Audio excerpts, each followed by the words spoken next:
بیماری سے تنگ ہوتا ہے، لوگوں کو مزید سوال کرنے سے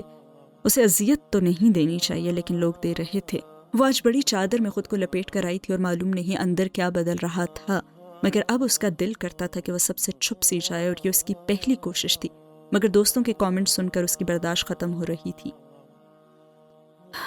جب میں نے کبھی ان کی ڈریسنگ پر یا ان کی فرینڈشپ پر بات نہیں کی تو ان کی ہمت کیسی ہوئی؟ انہیں بھی کوئی حق نہیں پہنچتا مجھ پر ایسے طنز کرنے کا۔ اس نے نہایت ہی غصے میں قرۃ العین سے کہا، جو اسے ٹھنڈا کرنے کی کوشش کر رہی تھی مگر غصہ تھا کہ کم ہونے کا نام ہی نہیں لے رہا تھا۔ اچھا نا چھوڑو، دیکھو تم نے تو اللہ کے لیے خود کو ڈھانپا ہے نا، اب اللہ کے لیے اگنور بھی کرو میری جان۔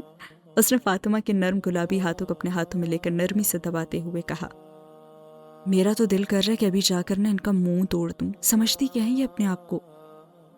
اس وقت تو پتہ نہیں میں نے کیسے ضبط کر لیا تھا، اور فاطمہ کا چہرہ غصے سے تلملا رہا تو اسے حیرت بھی تھی کہ قرۃ العین کیسے اتنے عرصے سے ان سب کی ایسی